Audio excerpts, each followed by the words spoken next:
የካቲት 16 ቀን 1984 ዓመተ ምህረት በእንጦጦ ሐመረኖ ኪዳነ ምህረት ከአለቃ አያሌው ታምሩ የተሰጠ ትምህርት። የተወደዳችሁ ምዕመናን፣ ከሁሉ አስቀድሞ በዚህ አውደ ምህረት በቸርነቱ በእመቤታችን በቅድስት ድንግል ማርያም አማላጅነት ስለሰበሰበን ለዚህ ከፍተኛ ቀጠሮ ስላደረሰን ልዑል እግዚአብሔር አምላካችን የተመሰገነ ይሁን። ብፁዓን አበው ሊቃነ ጳጳሳት፣ ምዕመናን፣ የቤተ ክርስቲያን አባሎች፣ የዛሬ በዓላችን እጅግ ከፍተኛ እንደመሆኑ መጠን በዚህ መሰብሰባችንም እጅግ ተፈላጊ ነው። ነቢዩ ኢሳይያስ በምዕራፍ 59 በቁጥር 19 እና 20 የወጥ መድህን እምጽዮን ወያት ኃጢአተ እስራኤል በዛቲ ይእቲ ኪዳኖሙ እንተ እምኀቤ ይቤ እግዚአብሔር ይላል። መድህን ወይም አዳኙ ከጽዮን ይወጣል፣ ከእስራኤልም ኃጢአትን ያርቃል። እንግዲህ ከኔ ዘንድ ያለችው ኪዳናቸው ይህች ናት አለ እግዚአብሔር ይላል። አባቶቻችን እንዲያው ኪዳነ ምህረት ብለው ስም አልሰየሙም። ስሙ ሁለት ነገሮች ያመለክተናል። አንዱ መሰረቱን፣ ምክንያቱን፣ ሌላው ውርሱን ነው። መሰረቱ ምክንያቱ ምንድነው?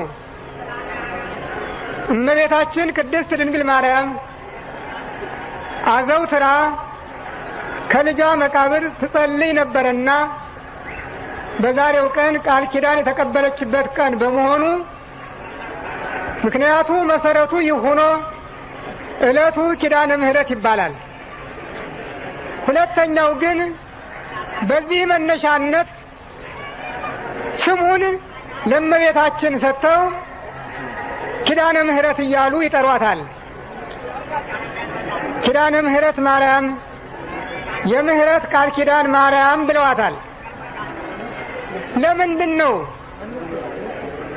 ምክንያቱን ተስፋውን ለሷ የሰጡበት ምክንያት ምንድን ነው? እንግዲህ ይህንን ሁሉ ወደ ኋላ መለስ ብለን ጥንቱን ከብሉይ ኪዳን ፍጻሜውን ከአዲስ ኪዳን ልንመለከት ይገባናል። ታላቁ አባት አብርሃም ከአገርህ ውጣ ከዘመድህ ተለይ ተብሎ በተጠራ ጊዜ በዘፍጥረት ምዕራፍ 12 ቁጥር 7 እንደተገለጸው ምድርን ለዘርህ እሰጣታለሁ የሚል ቃል ከእግዚአብሔር ተቀብሏል። ምድርን ለዘርህ እሰጣታለሁ፣ በዘርህ አሕዛብ ሁሉ ይባረካሉ። ይህ የአብርሃም ተስፋ ለዓለም ሁሉ መድኃኒትነት የተመረጠ ዘር፣ የአብርሃም ዘር ለምድር፣ ምድርም ለአብርሃም ዘር የተሰጠች ሆናለች።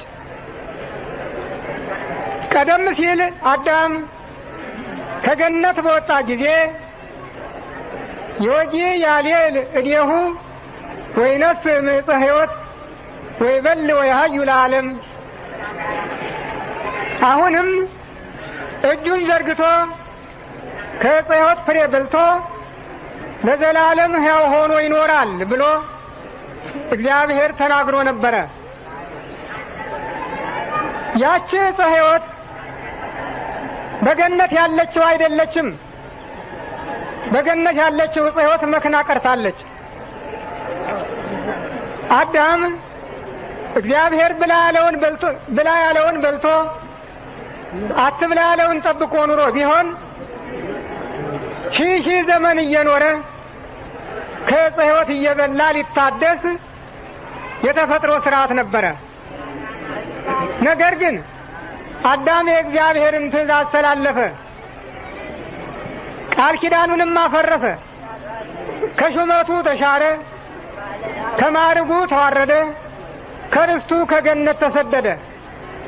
በዚህ ምክንያት ዕፀ ሕይወት ለሰው ልጅ ምግብነት የነበራት እድል መክኖ ቀርቷል። ነገር ግን ቸር እግዚአብሔር በጥቂቱ ብዙ፣ በሚጠፋው የማይጠፋ፣ በሚያልፈው የማያልፍ መስጠት ልማዱ ስለሆነ ሀብት የማያልቅበት ንፍገት የሌለበት በመሆኑ በሚያልፈው ፈንታ የማያልፈውን፣ በሚጠፋው ፈንታ የማይጠፋውን፣ በጥቂቱ በዝቅተኛው ፈንታ ብዙውንና ከፍተኛውን ተካ። ምን ማለት ነው? አዳም ከገነት ከወጣ በኋላ እግዚአብሔር እንደተናገረው እጁን ዘርግቶ ከዕፀ ሕይወት ፍሬ በልቶ ለዘላለም ሕያው ሆኖ የሚኖርበት እድል ተከፈተ። እንደገና ወደ ገነት ገብቶ የዕፀ ሕይወትን ፍሬ በልቶ ማለት አይደለም። አዳም ከገነት ከወጣ በኋላ የሰው ልጆች ወደ ገነት ለመግባት የታደሉ በአካለ ነፍስ ነው እንጂ በአካለ ሥጋ አይደለም። በአካለ ነፍስ ደግሞ በልቶ ጠጥቶ መርካትና በሕይወት መኖር የለም። ስለዚህ ሰዎች በምግብ የሚያገኙትን ነገር ሁሉ ገና በዚህ ዓለም ሳሉ ማግኘት አለባቸው። ይህ ስለሆነ እግዚአብሔር ለአዳም እጁን ዘርግቶ ከዕፀ ሕይወት ፍሬ በልቶ ለዘላለም ሕያው ሆኖ ይኖራል ብሎ የተናገረው ቃል በምን ተፈጸመለት? ራሱ ሰው ሆኖ ከእመቤታችን ከቅድስት ድንግል ማርያም ሥጋን ነፍስን ነስቶ በነሳው አካል ባህሪ ክሶ ሥጋውን ቆርሶ ደሙን አፍሶ ሰዎች ሥጋውን በልተው ደሙን ጠጥተው እንዲድኑ በማድረጉ ያ እግዚአብሔር ዮጊ ያሌ ለዲሁ ወይነስም ዕፀ ሕይወት ወይበል ወይሃዩ ለዓለም እጁን ዘርግቶ ከዕፀ ሕይወት ፍሬ በልቶ ለዘላለም ሕያው ሆኖ ይኖራል ሲል የተናገረው ቃል ተፈጸመለት። ስለዚህም ሊቁ ቅዱስ ኤፍሬም ዳግመ ከፈለነ ንብላ ዕፀ ሕይወት፣ ዳግመኛ ከዕፀ ሕይወት እንድንበላ አደለን፣ ዘውቱ ሥጋሁ ለክርስቶስ ወደሙ ክቡር፣ ይኸውም የክርስቶስ ቅዱስ ሥጋው ክቡር ደሙ ነው ብሎ ተርጉሞታል። እንደዚሁ ሁሉ የገነትን ርስትነት ሲያጣ እግዚአብሔር ሌላ ርስት አዘጋጀ። በምድር ቤተ ክርስቲያንን፣ በሰማይ መንግሥተ ሰማያትን ለሰው ዘር አዘጋጀ። ይህም በመሆኑ እግዚአብሔር ከአብርሃም ጋር በተጋባው ቃል ኪዳን ለዘርህ ምድርን እሰጣለሁ አለ። ምን ማለቱ ነበረ? ለዘርህ ሲል ለሥጋውያን ልጆቹ ነው ወይስ ለመንፈሳዊ ልጁ ነው? ለሥጋውያን ልጆቹ አለመሆኑን ሐዋርያው ቅዱስ ጳውሎስ ለገላትያ በጻፈው መልእክቱ በምዕራፍ 3 በቁጥር 16 እና 17 ላይ ተርጉሞታል። እግዚአብሔር ለአብርሃም ለዘርህ ምድርን እሰጣለሁ ሲል ለዘርህ ብሎ ያመለከተው ክርስቶስን ነው እንጂ ሌሎችን አይደለም። ለዘርህ አለ እንጂ ለዘሮች አላለም። ለብዙዎች እንደተሰጠ አድርጎ ለዘሮች አላለም። ለአንዱ ለክርስቶስ የተነገረ በመሆኑ ለዘርህ አለ። እምልንከ ዝንቱ ኪዳን ጽኑ ዘእምኀበ እግዚአብሔር።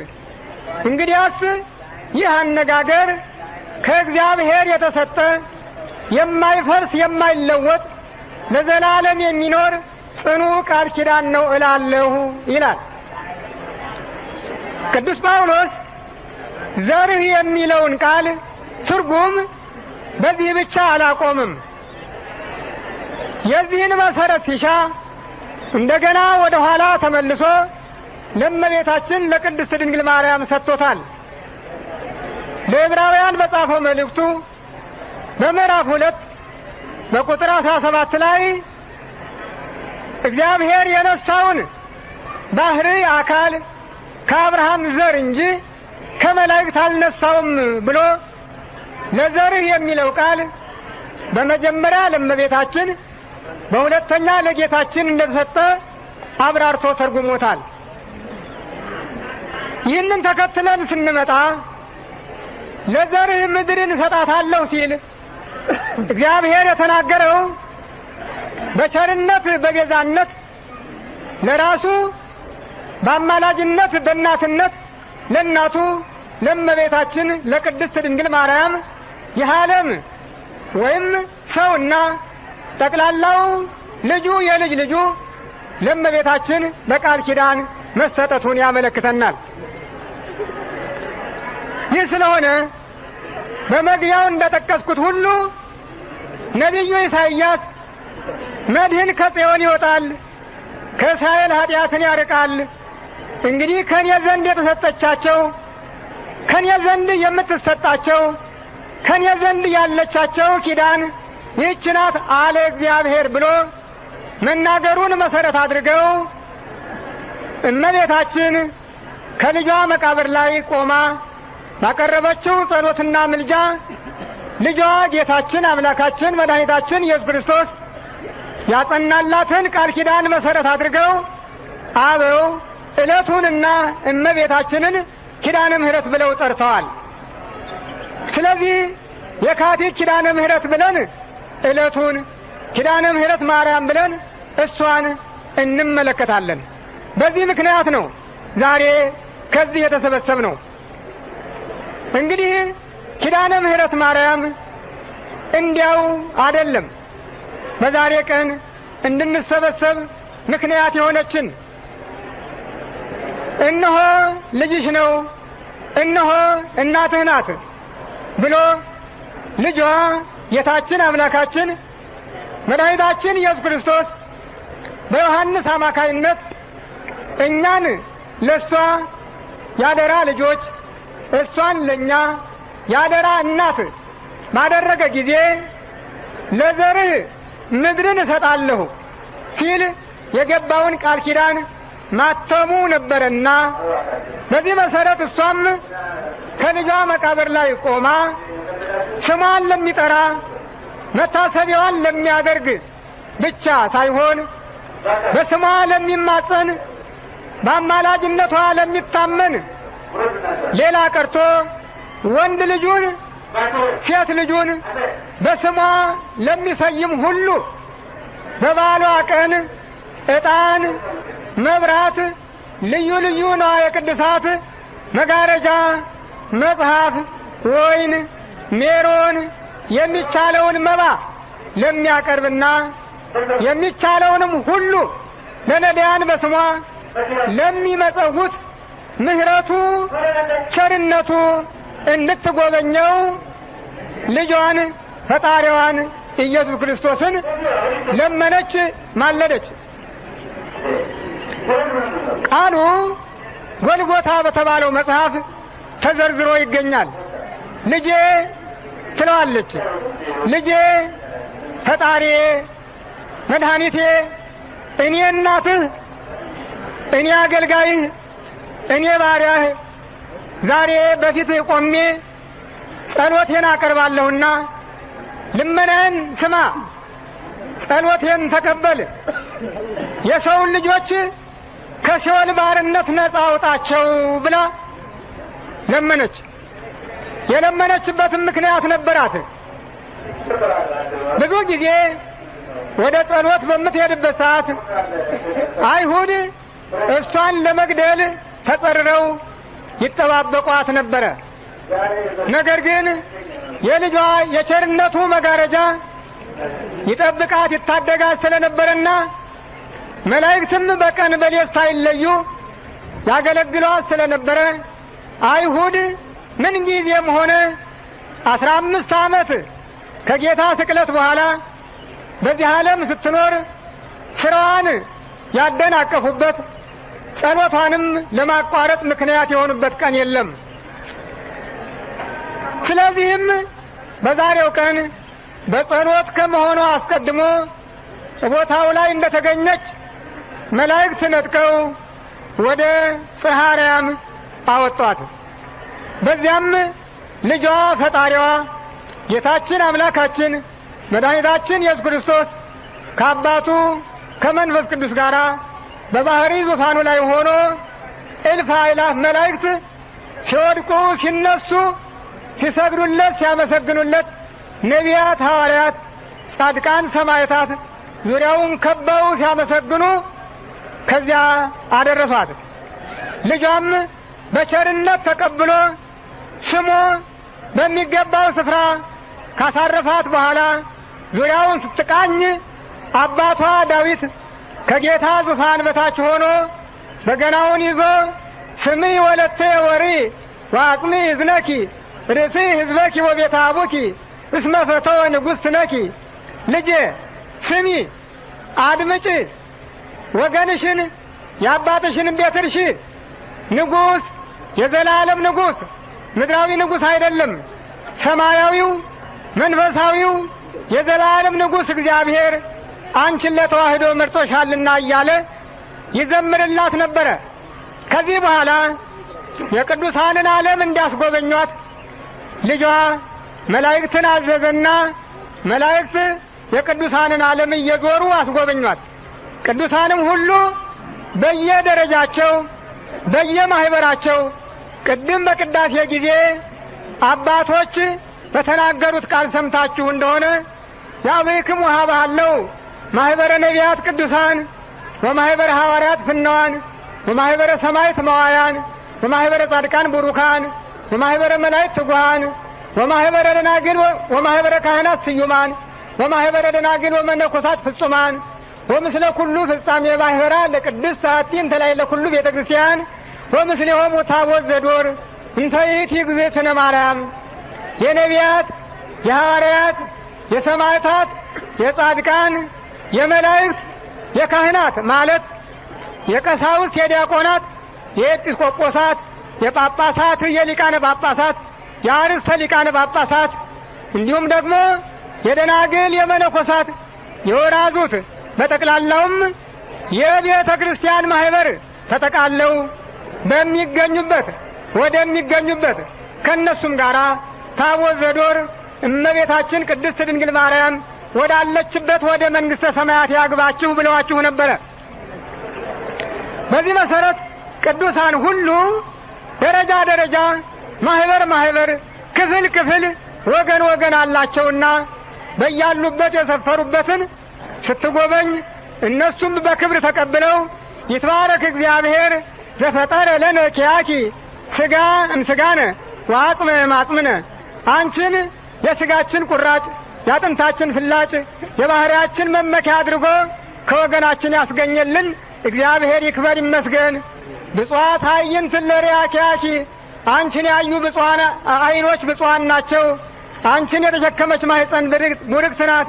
የጠባሻቸው ጡቶች የተባረኩ ይሁኑ እያሉ ያመሰግኗት ነበረ። መቼም የእግዚአብሔር አገሩ ሰፊ ነው፣ አገሩ ሰፊ ነው፣ ሀብቱም ብዙ ነው ብለናል። እንግዲህ ዓለመ ደስታ፣ ዓለመ ተድላ፣ ዓለመ ፍሳ እንዳለ ሁሉ እንዲሁ ደግሞ የመከራ የስቃይ የሰቀቀን ዓለም አለ።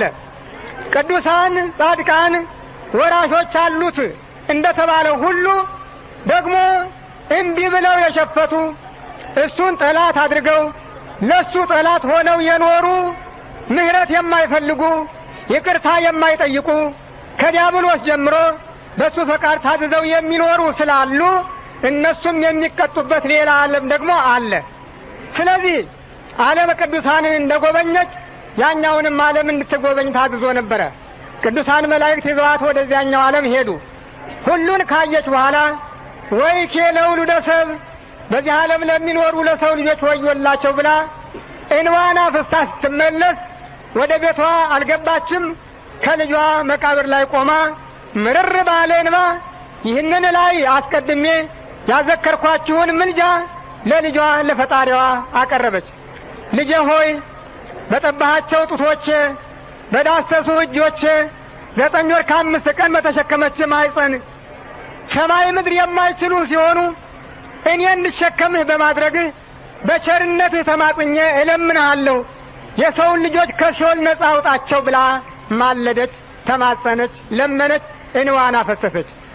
ጌታዬ ልጄ ፈጣሪ አንድ ጊዜ ወደ እኔና ጸሎቴን ስማኝ፣ ልመናን ተቀበለኝ እና ስሜ የጠራ መታሰቢያ ያደረገ ሁሉ አንድ ብርጭቆ ቀዝቃዛ ውሃ ቢሆን አትንቀፍበት፣ አትጣልበት። ፍርፋሪ እንጀራ ቢሆን ቸል አትበለው። ስለዚህ በአቅሙ በሆነው ሁሉ በደረሰበት መከራ ባለበት ቦታ ሆኖ ስሜን ጠርቶ ቢለምንህ ልመናውን ተቀበል፣ ከመከራ አድነው። ምድራዊውን ዓለም ብቻ ሳይሆን ሰማያዊውን ጸጋህን አውርሰው ብላ ተማጸነች።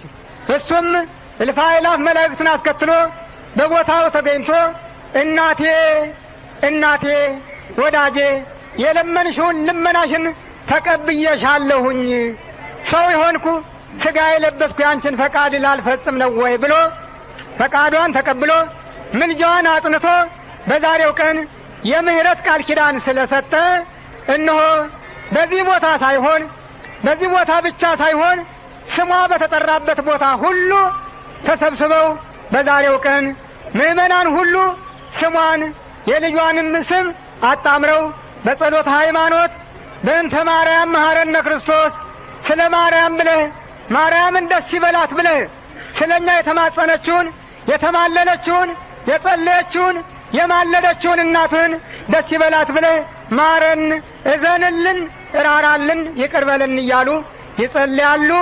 ልጇም በማይታበለው ቃል ኪዳን መሰረት ስሟን ጠርተው ለለመኑት ሁሉ ሰማያዊና ምድራዊ ሀብት፣ ሰማያዊና ምድራዊ በረከት፣ ሰማያዊና ምድራዊ ጸጋ፣ የዘላለም ሕይወትና ስርየተ ኃጢአትን ያድላል።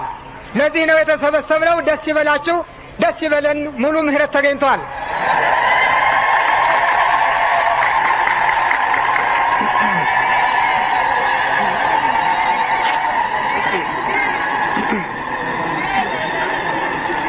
እንግዲህ እንደነገርኳችሁ እናታችን እመቤታችን ቅድስት ድንግል ማርያም ልጇ ፈጣሪዋ ፈጣሪያችን በመስቀል ላይ ሆኖ የሰጣትን ያደራ ቃል ኪዳን ተቀብላ ለምእመናን ሁሉ ስትማልድ የምትኖር እናትና እመቤት ናት።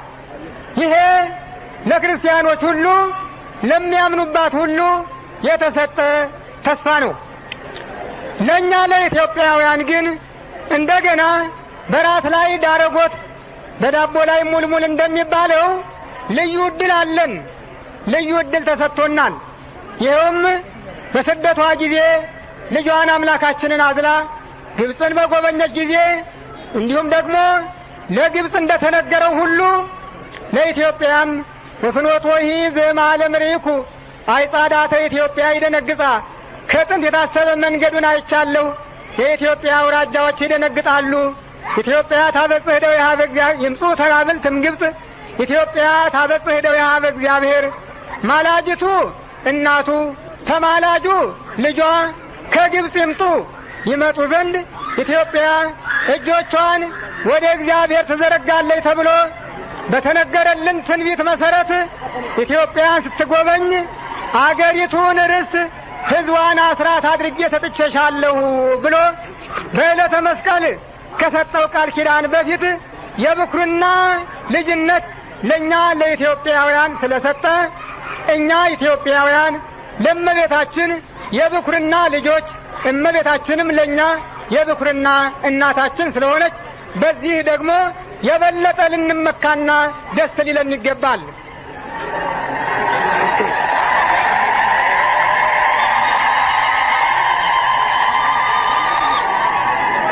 በቅዳሴ ጊዜ ዲያቆኑ ከዳዊት መዝሙር ሲሰብክ እስመ ትቤ ለዓለም አሐንጽ ምህረተ በሰማይ ጸና ጽድቅከ ኪዳነ ተካሄድኩ ምስለ ሕሩያኔ፣ ምህረትን ለዘላለም አጸናለሁ ብለህ ተናግረሃልና እውነተኛ ቃልህ እውነተኛ ቸርነት በሰማይ ጸና ይላል። እግዚአብሔር አይናገርም እንጂ የማያደርገውን አይናገርም፣ የተናገረውን ደግሞ አያስቀርም። ስለዚህ ለኢትዮጵያ ከሌላው ዓለም የተለየ ስጦታ መስጠቱን ቅዱሳት መጻሕፍት ይመሰክራሉ። ይህ ስለሆነ ስጋዊውም መንፈሳዊውም ሀብት፣ ስጋዊውም መንፈሳዊውም በረከት፣ ስጋዊውም መንፈሳዊውም ጸጋ ኢትዮጵያ በእግዚአብሔር በኩል ያገኘችው እጥፍ እጥፍ ሆኖ ይገኛል። አንዱ ክፍል እንደ ሌሎቹ ምዕመናን ሁሉ እንደ ሌላው ክርስቲያን ሁሉ የተሰጣት ሲሆን፣ ሁለተኛው ክፍል ግን በግሏ እግዚአብሔር ምጽዋት አድርጎ የሰጣት ነው። የራሱ አገር ስለሆነች ሕዝቡም የራሱ ስለሆነ ገነት የእግዚአብሔር አገር ነውና በገነት ጎረቤት የፈጠራት ኢትዮጵያም የእግዚአብሔር የግል አገሩ ናት። ስለዚህ መጻሕፍት ደጋግመው ስለ ኢትዮጵያ ይመሰክራሉ። በተለይም ነቢዩ ዳዊት በዚህ ጉዳይ ላይ አጠንክሮ የተናገራቸው ቃላት በሰፊው ይገኛሉ። ሰሎሞን ነግሶ ወደ ቤተ መንግሥት በገባ ጊዜ ዳዊት አባቱ ሸምግሎ ተኝቶ ነበርና እሱ ከዙፋን ላይ ሆኖ ሰሎሞን ከድንኳን ጋር ላይ ሆኖ እጁን በሰሎሞን ላይ ጭኖ 71ኛውን መዝሙር ጸልዮለታል። ይህም ጸሎት ሁለት ተስፋ የያዘ ነው።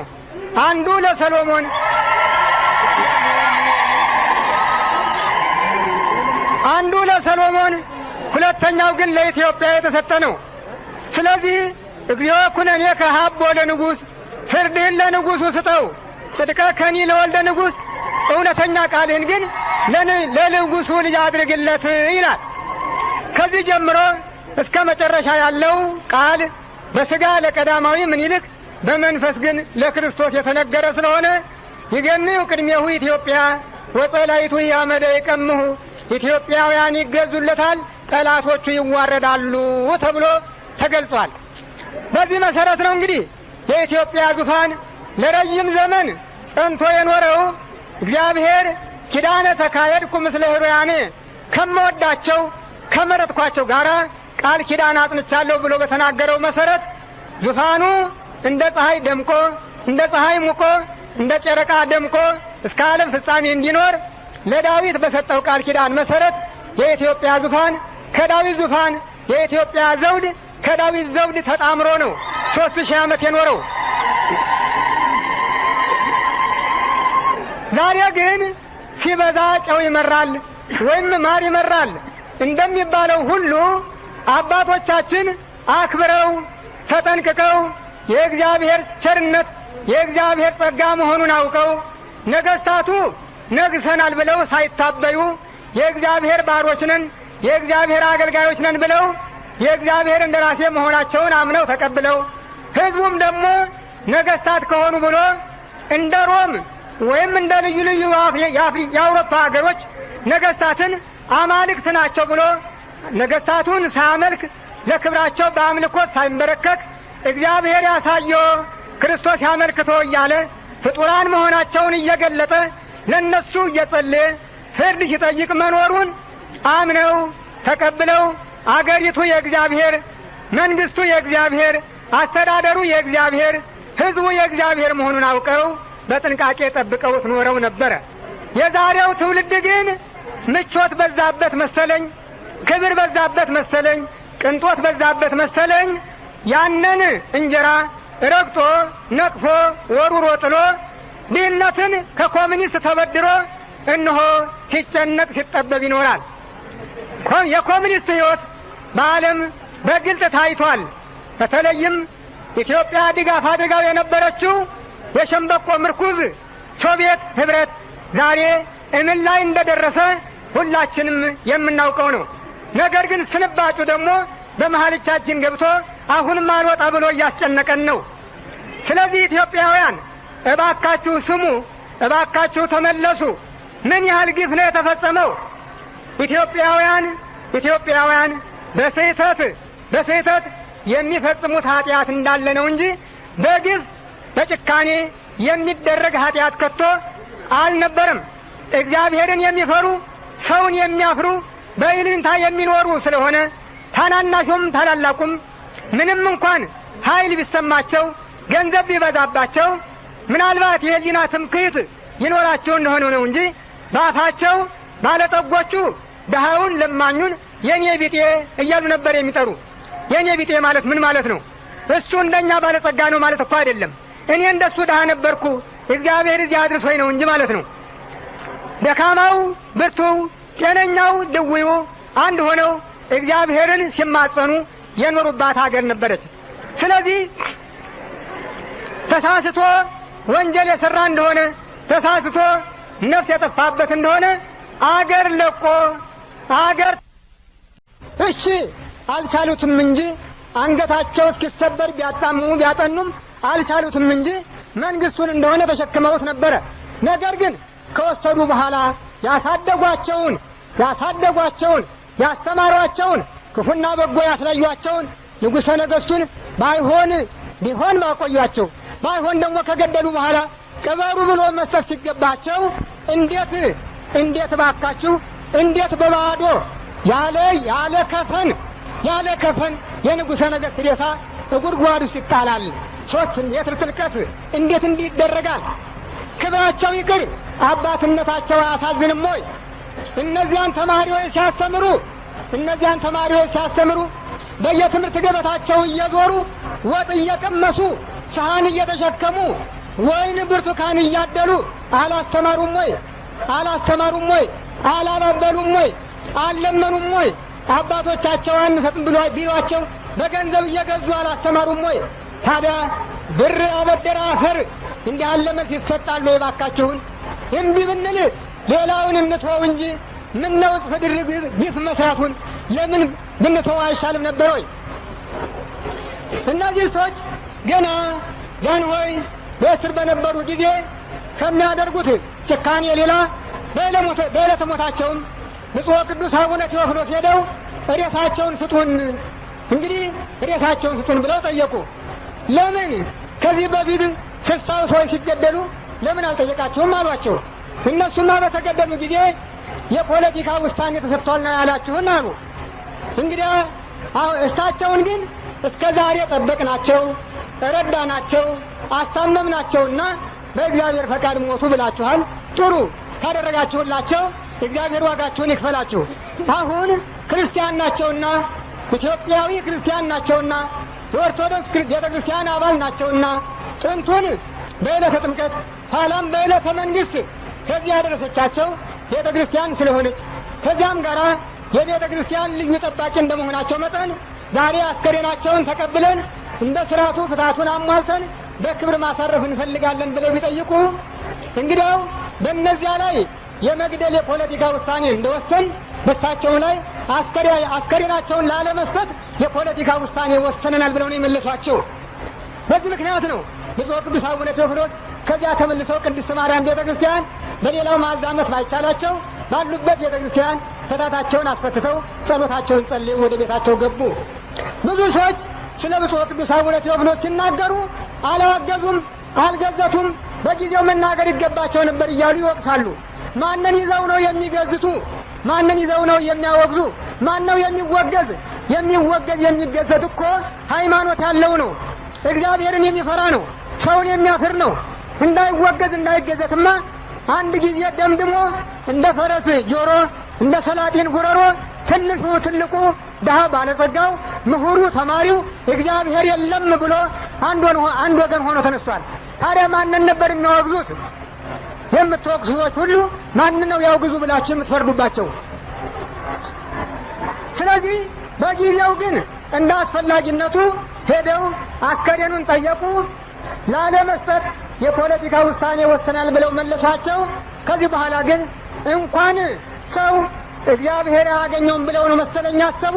እንዳያችሁት 3 ሜትር ጥልቀት ነው ጥለዋቸው የተገኘ እና ይህ ደም ምንጊዜም ሲካሰስ የሚኖር ደም ስለሆነ የኢትዮጵያ ሕዝብ በዚህ በዛሬው ሁኔታ ብቻ ሊታረቅ የሚችል አይመስልም። ስለዚህ እንኳን የሰው ደም የአራዊት ደም በከንቱ እንዳይቀር እግዚአብሔር ለኖህ በሰጠው ቃል ኪዳን አጽንቷል።